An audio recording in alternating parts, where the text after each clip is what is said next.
A narrow win over the pesky birds is still a win, right? Anyway, it's time to start harping on rugby.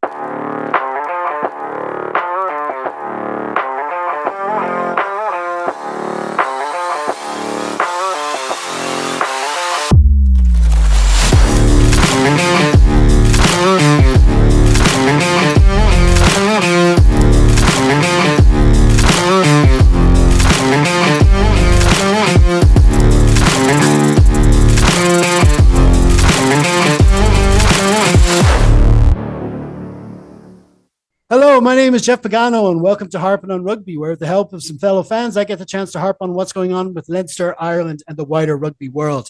First up, joining us this week is someone coming to us from the Great Rock of Gibraltar, earning Harpin cap number 43. Hello again to Mr. Rich Mifsud. Good evening, Jeff. Good evening, Kieran. Good to see you. And also with us is someone on pod appearance number 30, but when you add his multitudinous contributions from our old article-based site, he's now just 4 away from 200 altogether. He also has his own site called Post to Post Sport. Welcome back to Mr. Kieran Duffy. Yeah, I was a big name before the pro era of just podcasts, so 30 may not look impressive, but if you have to respect the history of the blog, the original harpin.net. Exactly. We have to go right back. We've been going long enough that we have lore here in Harpin on Rugby. That's how long we've been going. Right. Listen, let's crack on with our feature match of the week, which was, of course, Ospreys v Leinster in round 11 of the 24-25 BKT United Rugby Championship. It was played at Swansea.com Stadium on Valentine's night. According to Leinster friend Brian Dunleavy, who is in Swansea, quote, "Words cannot describe how cold it is here," end quote. There was a late change for the home side as their hooker Sam Parry was taken out of the starting lineup due to illness, with Ethan Lewis taking his place and Will Austin joining the bench. And so it was that man, Kieran Frawley, wearing the Leinster number 10 jersey, getting the match underway, Rich. He did indeed. And for the first few minutes, it was pretty much testing each other out, testing the conditions out. So not an awful lot happening over the next 2 to 3 minutes. And until we get to the 4th minute, where we have the first scrum of the evening, and this was going to set the tune pretty much in terms of scrummaging for the evening. And I think to be Slimani-ed, I think must become an adjective at some stage. But he wasn't the only one on song in that front row, because Jack Boyle also had a very good day in not just scrummaging, but also in the loose. So, what seemed to happen is that every time there was a scrum, there was usually followed by a penalty to us, because they pretty much mullered the Ospreys pack. So anyway, we get a penalty, go for corner, few phases, heading infield from the left wing, heading towards the centre, going around the corner, but eventually we overextend, and player gets isolated, and we get pinned pretty much on their line for holding on. So they get a chance to relieve the pressure. So a pretty decent enough start for Leinster, getting into their rhythm pretty early on in the match. Then play carries on. We give away a cheap pen for a neck roll at a scrum, at a breakdown, sorry, and we gave Ospreys the opportunity to go for touch, which they do. They find touch 5 meters out, and once the line out comes in, Deegan manages to steal it, so we secure possession, clear our lines, and I think that this particular line out led us into a little bit of a sense of false sense of security, because moving on, there is another line out further on in this half, which I'll touch upon, where we also competed, and that didn't work out so well. But anyway, so 8 minutes in, still not an awful lot that's been happening, saving that try scoring opportunity for us, getting to their line, and indeed the Ospreys 5 meter line out. About 10 minutes in, Frawley, the second poor kick of those first 10 minutes from him. I mean, on first watch, I thought he had an awful game. But certainly in this first half, on rewatch, it wasn't that bad.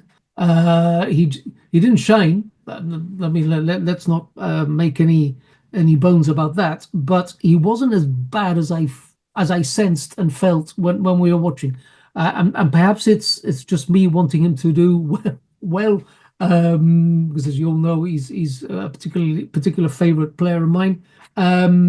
But it's also interesting too, and I think I need to reference this here because I'm actually almost finished reading the book Obsessed by Johnny Sexton, and you tend to forget that they are human beings, and exactly what Frawley's going through now, the great Johnny Sexton also went through, and the trying too hard, which usually ends up in not working out. So all of that, I think he's going through that. There was also, a couple of minutes after that, he also missed touch for a pen that would have put us into the Ospreys 22 and created another scoring opportunity. So I just get the sense that he was trying a bit too hard. I think he settled down a wee bit after that. But anyway, I just thought I'd mention that these are human beings. They're not automatons. And as supporters, we tend to forget these things.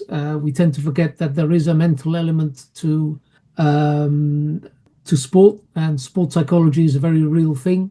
And we need to give them the and not just Frawley, obviously, but across the piece, that we need to give them the latitude, that because they are human, they have frailties the same as we all do.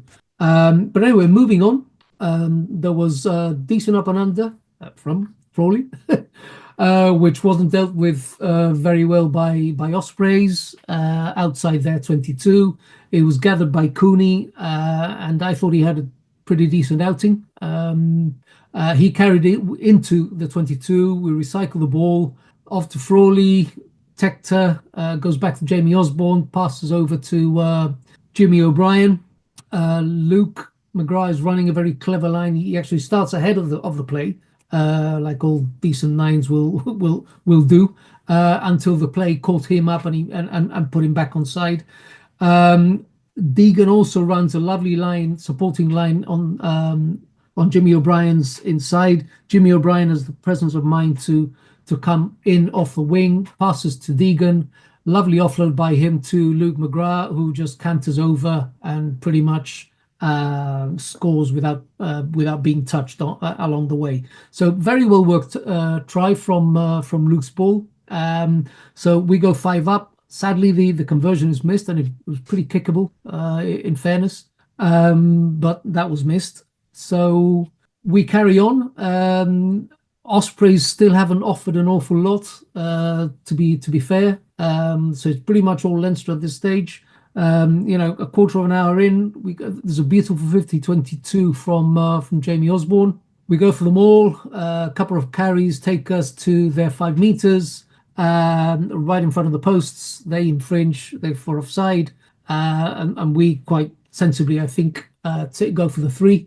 To make it a 2-score game. So all of a sudden, 15 minutes in, we're 8 up, and Ospreys still haven't fired a shot, to be honest. Then and this is again, what I prefaced right in my first comment here. For the next 2 or 3 minutes, there were a series of reset Ospreys scrum on their feed. There were 4 of them. We absolutely mullered them on the first 3. Mullered them on the 4th, and it was only on the 4th occasion that we actually got a penalty from the ref. They looked like the exact same scrum each time. He just gave a pen on the last one. Yeah. Yeah. So anyway, that just carried on. So we get a penalty from that. We go touch, messy play from then on. To be honest, that comes to naught. And then for the next 4 or 5 minutes, there's pretty much most of it is played within the 2 sets of 22-meter lines. Frawley gets pinged for a forward pass, which he goes wide right on. Let's just say I've seen those being called flat on many occasions. But anyway, it was adjudged to be forward. So another scrum, and guess what? another penalty to us. On this occasion, Jack Boyle clearly felt a bit outdone by by Slimani, so he gets on the show. And in fact, the next couple of scrum pens are down to Boyle. So interestingly, we're half an hour in. They've given away about 3 or 4 penalties already at scrum time, and have been absolutely leathered on the previous the previous series of reset scrums. Not a warning yet from the ref. You would have expected at least for him to have at least had a word with the Ospreys captain by now, but nothing. It only comes later on that he does have a word, but it's not even an official warning. So anyway, we get a pen from this. We go for touch, but sadly we fluff our line out, and that comes to nothing. Ospreys get a 50-22. It wasn't a 50-22 on the replay because the ball was actually passed back to Owen Williams, who kicks. I mean, it's a decent enough kick, yes, but it would have been a line out to us. But anyway, bottom line at the end of all that, and these are the instances where the TMO should actually just step in and say, well, hang on, this isn't right. But they seem to have this idea that they only comment when they're called upon to comment, unless it's something so blaringly obvious that that they do. But anyway, so we get a scrum equals penalty to us, but on first viewing it looks as if we fluffed our line out again, but in actual fact Tipuric's hand is clearly tapping Deegan's arm as he tries to go for the ball. Nothing given, so another one that was missed by the officials. But anyway, sadly nothing comes of that. Play goes on. 35 minutes in, Boyle gives away a pen on our 10-meter. They go for touch and play off the top. A couple of strong carries by Morris, whom I thought played pretty decently on the night. Gives them a pen advantage, and they go for the corner.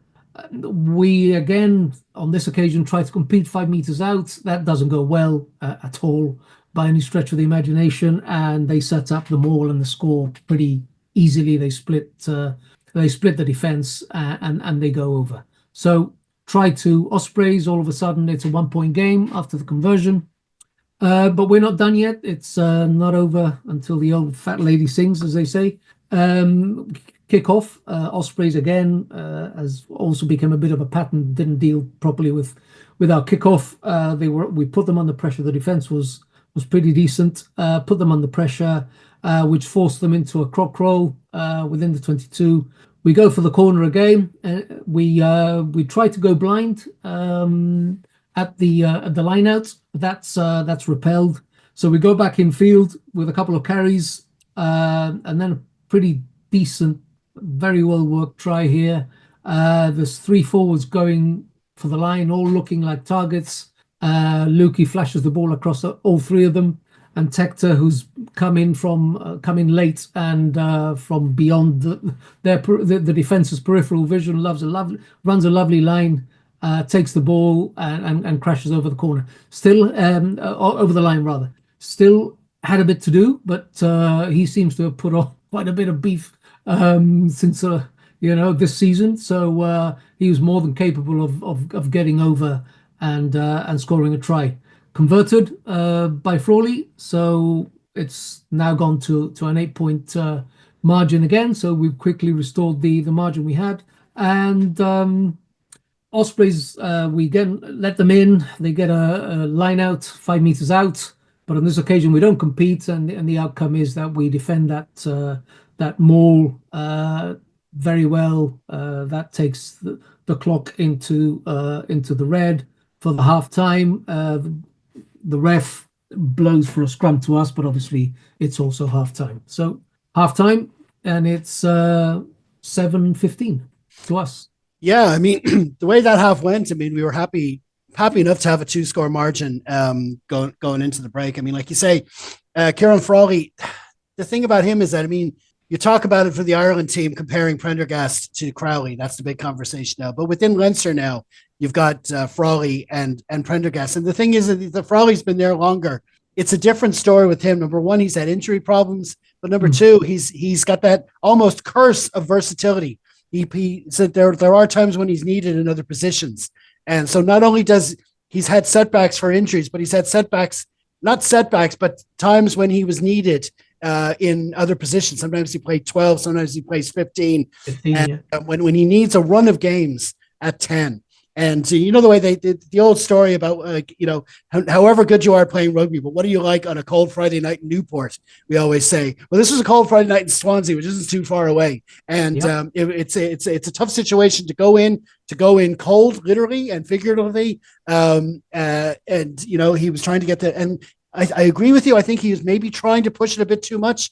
He was going for the kick passes and the special world he plays to show what he can do, and he definitely can do that. He maybe if he tried something simpler when you're away from home, just trying to get the win and build the lead. But listen, these things will come from. I think it's important that he does get a run of games at the position. That's the important one, yeah. Yes, definitely. I think I said it in one of the groups that I would. Whatever about this performance, I'd like to see him at 10 again to play Cardiff in a couple of weeks and just to keep his confidence up and keep him playing. But we'll see what happens there. On the scrums, yeah, Jack Boyle was getting in on the scrum as well, but you got it. I mean, tip your hat to Slimani. I mean, you talk about they talk about painting a picture for the referees. Well, if he's painting a picture, he's like Monet, Renoir, and Degas rolled in one when it comes to the way what he does in that front row. He's the referee sees what's going on. He calls the penalties. I've heard it said that maybe it's a bit unfair to yellow cards. Give yellow cards for too many scrum penalties, but they're penalties like anything else. When you're constantly infringing, you do have to fix the problem. And the Ospreys they got a sort of a soft warning midway through this half. That's right, yeah. And but nothing ever came of it. Then you have the Ospreys, who are on a bit of a run of form at the moment. The Toby Booth moved on, and but Mark Jones has come in, and he was actually unbeaten coming into this game, their last 5 matches. And listen, you can say whatever you want about what's going on in Welsh rugby, but you always know you're going to come up against a decent back row.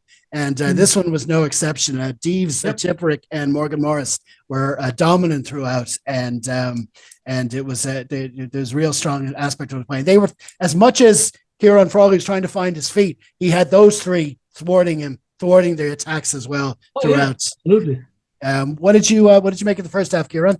Yeah, I think the way it went. You said there, cold wet night on in Swansea. I think it's the kind of game that could trip you up. So being 2 scores up at half time, I was happy enough with that. I actually thought it was a sensible decision early on to kick the penalty when being 5-0 up, just to stretch it out to 8. And as we'll see there, if we had gone to the corner and not made anything out of that, it would have stayed 5-0, and then Ospreys go and get their try late in the half. I think we let the game become a bit scrappy, but then again, I think that's partially down to Ospreys, just the way they played the game. They made it a scrappy game. One thing that was a bit frustrating is Ospreys didn't do anything in particular in that first half in terms of outstanding attacks or outstanding defence. They just kind of kept everything solid, and we weren't able to find a way around it. I think as we'll see in the second half, I think these mid Six Nations games where it's kind of any games around internationals where you're missing a lot of players, Leinster are generally going to be missing the majority of the more players from their team than other sides might be. So you have players who maybe haven't played together either. So yeah, it was a bit scrappy, but I think for the game that it was 15-7 up, and Ospreys are always a tricky team. They're not quite where they were back in the early part of the 2010s, but they're still always going to be a tricky team for us to play. They get up for playing Leinster, and they had a decent enough team out there. So felt like we needed to wake up, and just as I was typing that, Tector scores off a line out. So I thought he actually had a really good game, particularly in the first half, Charlie Tector, and I wouldn't be surprised to see him on the tour against Georgia, Romania, and Portugal over the summer in the squad anyway, whether he plays or not. But I thought, look, it was all a bit scrappy. It wasn't a particularly memorable game. I heard Donald Lenihan describe the first half of Munster Scarlets as one of the worst games of rugby we've suffered this year. I don't think it was quite that bad, because we had we had three tries at least, but it wasn't. It wasn't anything memorable, but it was a case of job done in the first half and go back out there for the second half and try to at least seal the win, but hopefully try to get a bonus point as well. Yeah, absolutely. Just on texture there, he reminds me of, but since he switched to 12, he reminds me of a player we had up to, I think it was 2022. He unfortunately had to retire. Connor O'Brien.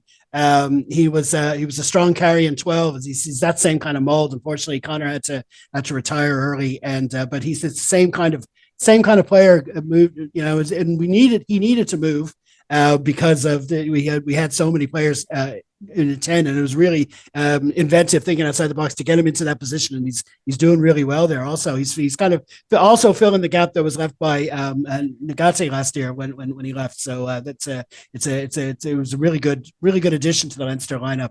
But anyway, listen, the halftime score was Ospreys 7, Leinster 15.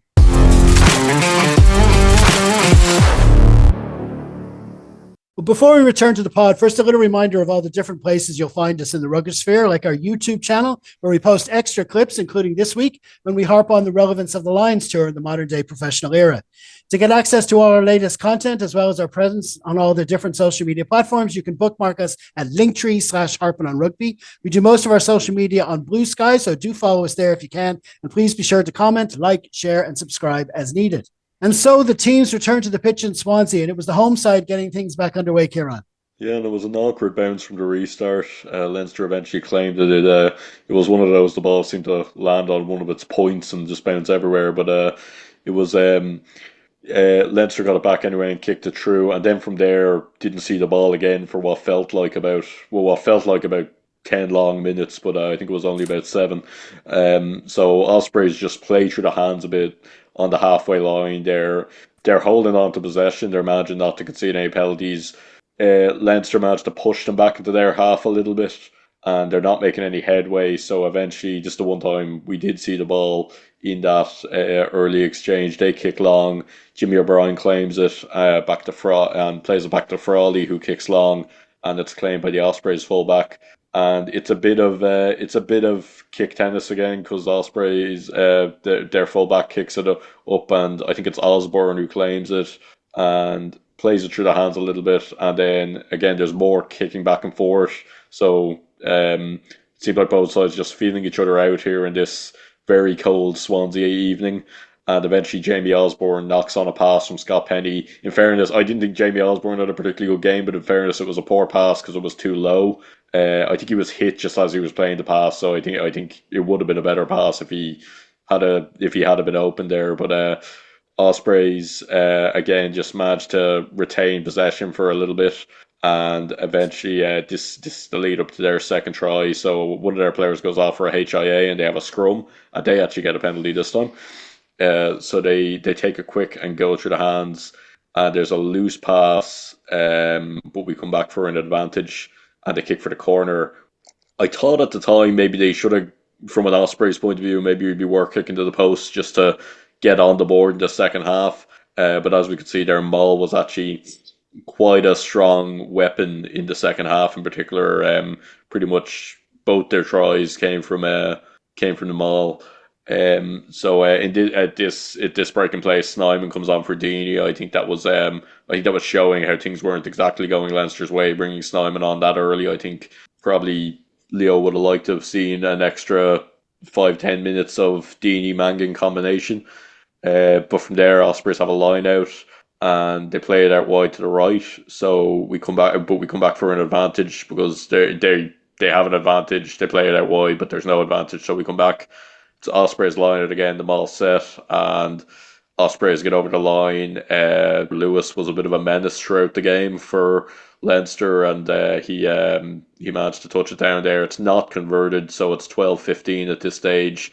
So this is taking us up to about the 49th minute, and it's pretty much been all Ospreys aside from that bit of kick tennis. We haven't had any kind of real possession in the game yet in the second half. And I think the frustrating thing is we've given away a few penalties already that have allowed Ospreys to set their maul And again, maybe that's a slightly chop and change team. Maybe that's just the nature of the game. But I feel like we gave Ospreys really their platform to maul over our line when really, from the point of view, like that was kind of their main weapon. And if we hadn't have given them that platform, it was hard to see where they never looked like scoring from open play really in the second half. But from there, Leinster's restart and Ospreys return to kick. Um, Deep into the half. Tommy O'Brien, he tries to cut inside. He always has that little bit of a spark about him. He always looks like he's going to try and make things happen. We mentioned Frawley getting a run of games. I really like to see Tommy O'Brien get a run of games. I think it's been injuries is the only thing that's been stopping him. He'd probably nearly have a cap for Ireland now if he had. I know he is in the Ireland A squad, but he I'd hope he plays against Cardiff and goes on the South African tour. I don't think he quite needs to be thrown into the European rugby knockouts just yet. I'd like to see him get a bit more game time up before that. And eventually the ball comes to Jimmy O'Brien, who kicks it deep. And bit confusing keeping up with Tommy O'Brien and Jimmy O'Brien and the two redheads in the middle of the park, Kieran Frawley and Andrew Osborne. So I hope I'm naming the correct player when I'm naming them, but apologies if I'm not. Eventually, Ospreys have a line out on their own 5 metre line, and they claim it easy enough and they put in a clearing kick. But again, just a bit more playing around, and there's a knock on, so it's advantage to Leinster. And Leinster get up to 7 phases trying to find a gap and eventually win a penalty. Again, it wasn't the most easy kickable penalty, so going to the line out probably the right idea. Snyman claims the line out. It's great to have Snyman. He's just a line out and offload weapon. Really, it's you feel like he just claimed line outs and offload the ball all day if he could. Tommy O'Brien plays a big a pass out to Jimmy O'Brien. The ball finds its way to Frawley, who plays a big pass out to the other wing, looking for Deegan. Pass is just a bit too high. Again, I think this is more Frawley probably just trying to do too much. I think that's what it was. I don't think it wasn't so much making silly mistakes. It was just he was trying to force things. And, when you have a fly half doing that, it makes things a little bit difficult. Who's just not managing the game well. For Frawley, I'd nearly say, normally I'd have him on the bench behind Sam Prendergast, or I'd actually love to see him start at 10, but I think for him it would be worth starting him at 10 against, assuming he doesn't play against Wales, it'd be worth starting him at 10 against Cardiff. And I'd nearly say just take him on the South Africa tour, because I think we can do a job. I think we're capable of beating Harlequins with Prendergast at 10 and Ross Byrne on the bench. I think Ross has actually equipped himself quite well in the last couple of games, without being anything spectacular. But Frawley, I think he needs to be starting these games at 10. So I'd nearly say just start him against Sharks and Bulls down there. If he's obviously, it's a quick turnaround to the Harlequins game, so you probably have to leave him out of that one, and then he can be back by the quarterfinals. But I just think start him at 10 for the next 3 games, just to give him that run of games, because he's almost in a weird position there where he's a good 10, he's a good 12, he's a decent fullback. He doesn't quite have an identity as a player aside from almost that burdenous versatility where it's you're going to be number 22 or 23 on the bench, and you're going to play where you're needed, and you don't know where you're going to come on or what kind of mark you're going to make. I'd nearly compare him a bit. Obviously, much further. He's much earlier in his career than when Ian Madigan moved on from Leinster, but I'd nearly compare him a little bit to that, where he just, like you said, Jeff, he's cursed by his versatility. Eventually, now maybe I don't think it's too late for him to make a mark at 10. I just think he needs to get game time there soon, because he is still a young player. We talk about Sam Prendergast as a young player. The reality is Kieran Frawley's still a young player, as is Jack Crowley for Munster and Ireland. So it's not like we only have to be playing 21, 22-year-olds. But I'd hope Frawley gets a bit of game time, and I would hope I would hope the team that goes down. I don't know where the games against Georgia, Portugal, and Romania are going to be, but I'd hope the team that goes there is largely inexperienced. But I would say Frawley would be a good bet to take there just to get him that bit of game time and see how he works as a leader. So from there, Frawley actually moves to the centre because Ross Byrne comes on for Charlie Tector, who again I thought had a really good game. And Gunn came on for McGrath. Again, I thought McGrath, I think Ross Byrne and McGrath were, and I've done it a few times on this podcast, given out about them, but in fairness, they've equipped themselves well. It's almost like they've been listening or something, because they've actually improved since earlier in the season. Of course they're listening. Yeah. How could you doubt it? But they've definitely improved a lot this half. They just seem to be playing more towards their strengths. So here Leinster have a line out. It's claimed by Snyman, and Ross Byrne puts in a good pass to Kieran Frawley, who kicks through. Kick was a bit weak, and again, you feel like maybe just keep the ball in hands and play through a few passes or something. It's claimed by Ospreys, and they kick the touch. Ospreys make a few subs. So we're up to about the 56-minute mark, so we're pressing the hour mark here. Leinster have a line out again, aim for Snyman. Ball's eventually lost, and Ospreys kick it forward. Osborne claims, and when he plays his next pass, then it's a forward pass, so it's a scrum to Ospreys. Looked forward, just a bit sloppy. Probably didn't need to play the pass like that. Ospreys have to scrum and manage to play it out. Eventually, it's turned over by Leinster, and Leinster make their way up the pitch. Hugh Cooney put on had a good break. Again, I think he was one who people were looking at when he was in the development squad for the Ireland as why is he there? I know he's in the Ireland A squad now, and he had he probably would have if he was playing with Barrett at 12. I think he would have had a much better game, just that bit more experience. But considering his inexperience, I thought he had a decent enough game. We were in a good position then from here, and Snyman passed the ball to Jamie Osborne, who knocks it on, and from there, Ospreys have a scrum, and they kick from there, and it goes backwards off Frawley, and it's claimed by Ospreys, who have advantage. So they find themselves in a good position here, and eventually, they get up the line. They get up the line, and it's an Ospreys line out. They go short this time. It goes through a few hands. Looks dangerous until the ball spilled backwards. Scott Penny saw his name up in lights and tried to hack it and thought he was going to hack it up the pitch. Thought he was going to run the field and score a try, which we could have done with. But the Ospreys flanker claims it, and it's back for a free kick to Leinster eventually. I'm not sure what the infringement was there. I just know Ospreys lost the ball. I don't know did it go forward in them losing the ball, but we kick it long, and I have here it was for offside it seems, but we kick it up the line to touch, and it's a Leinster line out. It's played through the hands, and eventually it's knocked on in a tackle by an Ospreys hand. Soroka came on for Deegan. I thought Max Deegan had a good game. Glad to see him captain the Ireland A side. McKee came on for McCarthy as well at the same time. So it's a scrum to Leinster. We win advantage and eventually win the penalty. So normal service resuming there. And then we go for the line out. It's overthrown, and this is where there's a bit of chaos because it's a Leinster line out that's overthrown. It's played out by Ospreys, and eventually they lose possession. Leinster win it back. Play through a few phases.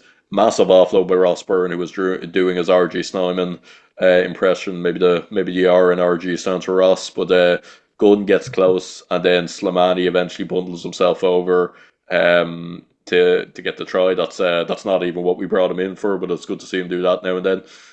Really good combination by Snyman and Slimani in that build up, and Ross Byrne gets the conversion. So it's 12-22 at this stage. You're thinking surely now Leinster kick on and get one more at least and get the bonus point. That didn't happen.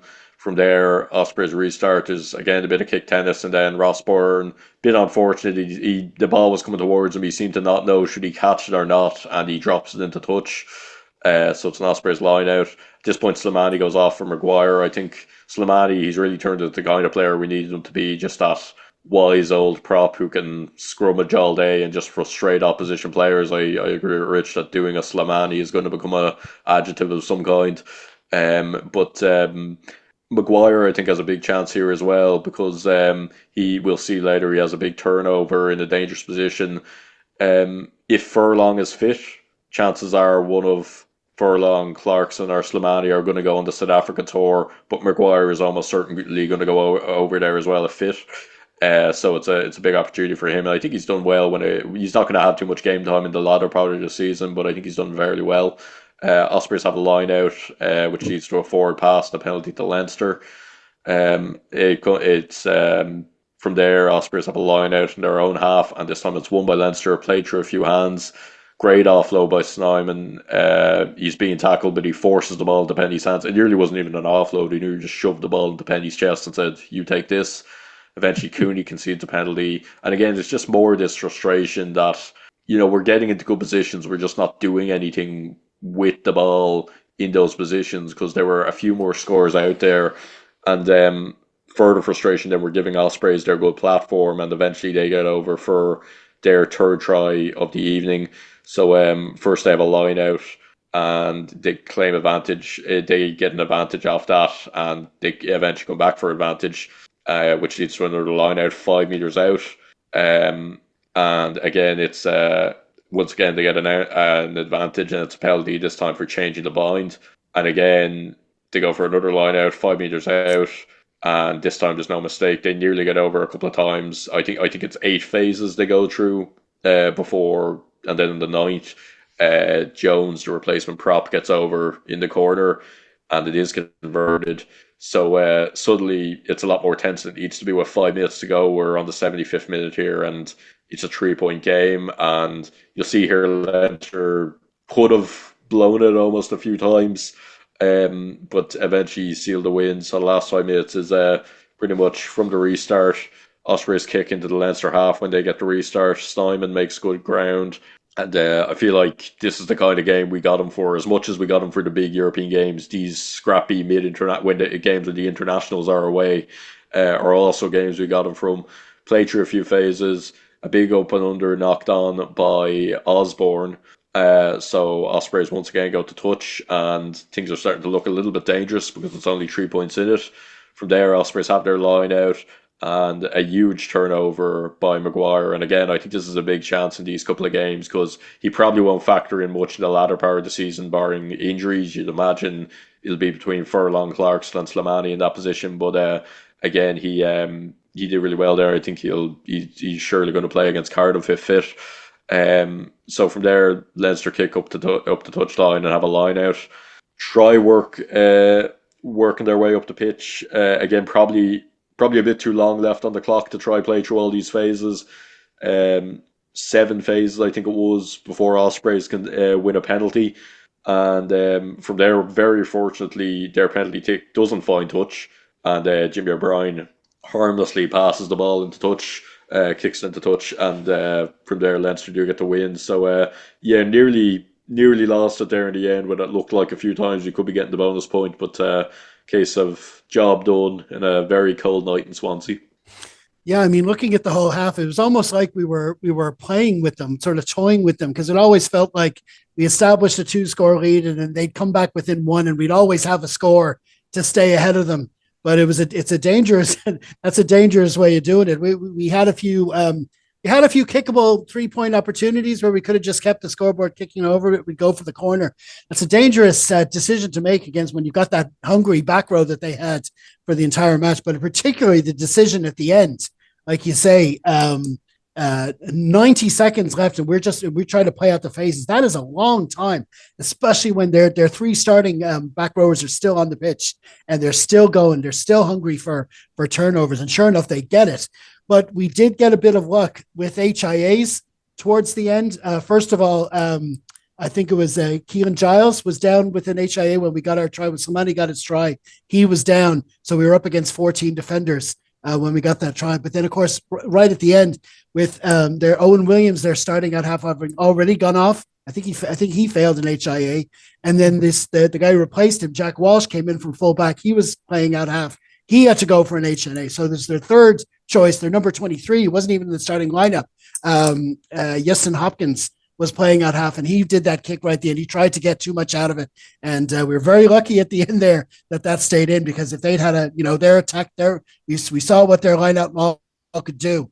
It's a very strong weapon for them, So we did well at the end. And a special, Rory Maguire definitely well off the bench, but Soroka as well. It was very, very impressive off the bench. Well, what did you think, Rich? Yeah, Kieran's alluded to it. Ospreys didn't do an awful lot from open play. Their main weapon was the line out maul. And what you do is you try and nullify the opportunity that you give them to use their preferred and pretty effective weapon. We didn't do that. We should have nullified that threat. And you say we were almost playing with them. I thought that we were just kept letting them back into the game. I mean, it's a scratch side from us. It's a second. indeed third string in some positions. So you anticipate a lack of cohesion and all that comes with that type of reintegrating people into a team. So I think that was probably what was at fault there. You know, had we, and I'm sure they did the analysis, and they knew perfectly well that Ospreys' main weapon was the maul. Had we nullified that threat, you really didn't see Ospreys scoring from open play at all. And it was pretty much that in that first half. They didn't do an awful lot, but we gave them one sniff and they scored from that same weapon that they implemented throughout the course of the match for their 3 tries. So that was, I mean, no disrespect to Ospreys, but that was down to us. That was down to not preventing and nullifying that threat. A lot of players there didn't really step up to what they ought to have done. I mean, Kieran's mentioned Jamie Osborne. We know Jamie Osborne is way better than what he showed on Friday night. Similarly with Kieran Frawley. Thankfully, other people did step up. The so-called unsung people did step up. You know, the Tectors of this world, the Jack Boyles of this world, they stood up. Tommy O'Brien, Cooney, thought played very well. Luke McGrath, I thought played a decent game. And yes, you know, like Kieran's just said, both him and Ross have acquitted themselves well, better than they have been for a while. And I think the trick to that is not playing them together, because when they're playing together, then Luke slows down to Ross's pace, and then you get the glacial progression of type of attack. But when you keep them split, they then have to adapt to. I mean, Luke's quick anyway. He's like a little whippet anyway, so he hasn't got that issue. And Ross obviously has to hurry up when he has to play alongside Finton Gunn or Jamison. So and I think that's the trick, and I think that's why you're getting the best out of both of them. So yeah, all in all, lucky enough to get away with a win, given our performance. Not that Ospreys did a great deal, but we. I mean, it sounds arrogant to say that we gifted them the scores. We didn't, because they had to score those tries, but we gifted them the opportunities to score. And had we not done so, this match would have been done and dusted way before, and not be down to the luck of a poor kick from a third string fly half on their part. Because otherwise, they were scoring off that maul. Yep. Yeah. I mean, like, I think it's right to say it's unfair to judge this team with the normal standards we would, because it is a kind of a thrown together side for these next few weeks. Hopefully they will be able to keep them together for this kind of mini block of 4 matches, including the South Africa tour. But we did just enough to stay ahead. It's, again, I've said this before, it's one of the reasons we got Nienaber in, because he's shown this tendency for his teams to end up on the right side of close games. Hopefully they're still doing it when they're knockout games. We'll just have to wait and see. But listen, we got the results in the end. And like we say, the final score was Ospreys 19, Leinster 22.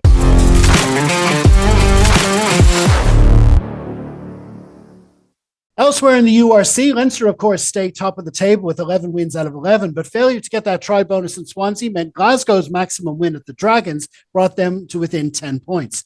The Bulls missed a chance to stay in touch with the top 2, failing at home to the Sharks, while Munster moved up to 5th with a convincing home win against the Scarlets. Connacht made it another woeful Welsh weekend by outscoring Cardiff and Galway, while Ulster lost their second match in a row to Italian opposition to slide even further down the table. Zebra provided the result of the round, winning in Edinburgh, while the Lions edged out the Stormers in their derby. There was also the Ireland A squad named for an extra game against their England counterparts next weekend in Bristol. Max Deegan was named as the captain, and Mike Prendergast was the coach. The game is going to be played in Ashton Gate in Bristol, and Harry Byrne was also named in the squad, so he won't have far to travel for that one.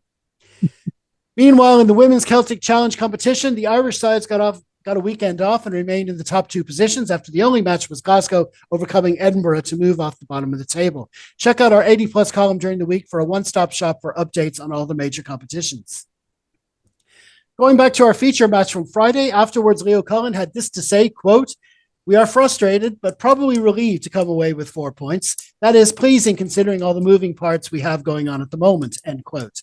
And from the fans' point of view, at the full-time whistle, Brian Corr said this on our Facebook page, quote, some over-the-top comments on here about playing bad when the team was cobbled together and most haven't played in 3 weeks. But as the saying goes, winning ugly is still winning, end quote. Do you disagree, or would you have said the same thing a different way? Well, as always, we leave a post on the Facebook page after Leinster and Ireland matches. Why don't you join in the conversation next time? And so now this brings us to our final thoughts, starting with Rich. Yeah, relief, I think, is probably the correct term to use at the end of that, given all the context to it. Playing away, playing Ospreys, whom we also know are birds and they are pesky, because they are, and they have been for years, and they have been a bane.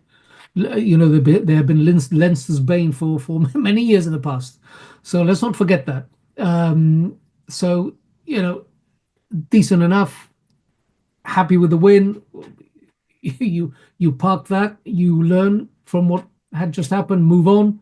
Those players who played on Friday will be the better for it because they, as you say, or as that commentator said, they hadn't played for 3 weeks, in some cases even longer than that. So it'll do them good. The cohesion will be better when they play Cardiff. Some of those guys need somebody to wrap an arm around their shoulder and tell them, carry on. Just do the simple things. Just do them well, and stop trying to showboat because it's not going to go anywhere. Do the basics well and move on. And obviously, I'm talking about Frawley, Osborne on this occasion, both of whom could have done an awful lot better if they just stuck to the script. I thought Jamie Osborne had a worse game than Frawley. As Kieran's just mentioned, with all the knocks on and what have you, he's usually very secure under the high ball. He's usually very secure in possession, yet it wasn't to be on Friday. So, happy enough. We move on, and, win's a win, even if it's ugly. Who cares? Yeah, absolutely. I mean, the Ospreys, we've long-standing, you could call it a rivalry with them. I mean, I think this was one of the league's arguably one of the league's first organic rivalries going way back. As obviously the provinces and the regions between each other would be rivals, but this is the first two teams from different jurisdictions to become rivals were Ospreys and Leinster. I remember I was literally within touching distance of Dan Biggar when he kicked that conversion at the very end in that league final that one year when Shane Williams got that late try, and so that's where they got the name Those Pesky Birds, and they've kept it going. I think they have a really good shout. I mean, they played well in patches. I think they'll get more good results before the end of the season.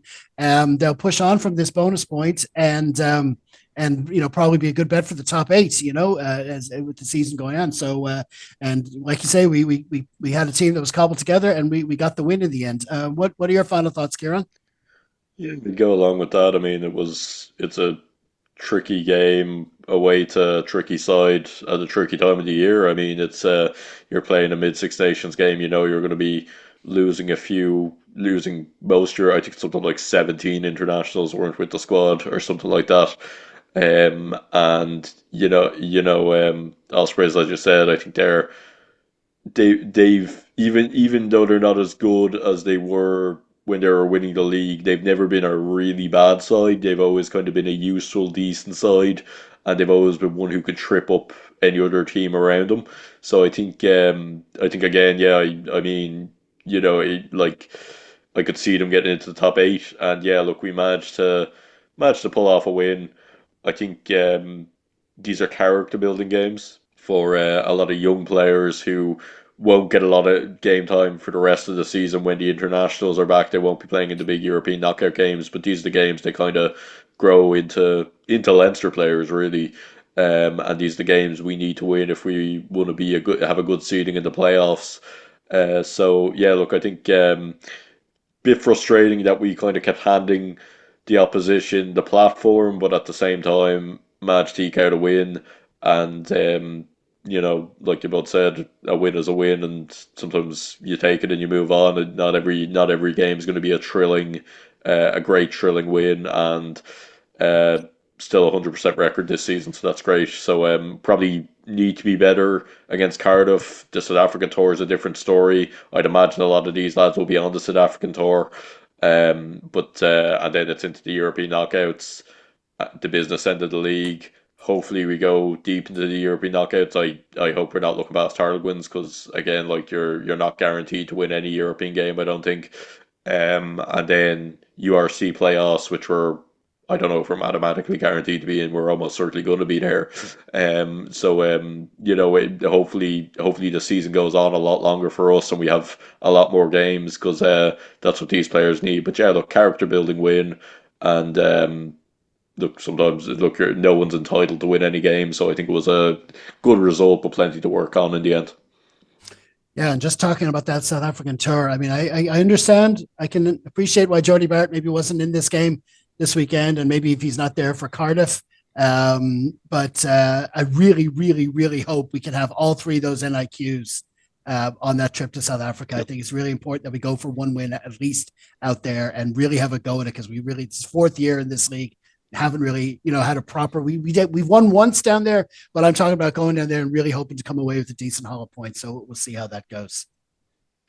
Well, that's brilliant, lads. Many thanks again to Rich and Kieran for joining me. Hope to have you both on again soon. Thanks, lads. Thanks, Jeff. Thanks, Rich. Nice to see you, Kieran. As for our next batch of Harpin, we'll have our 80-plus column posting on Wednesdays. Then we'll be turning our attention back to the Six Nations with Ireland traveling to Cardiff for Saturday. So please be sure to follow us on any or all of our social media platforms, which you will find at Linktree/Harpin On Rugby. In the meantime, stay safe, everyone. Slán.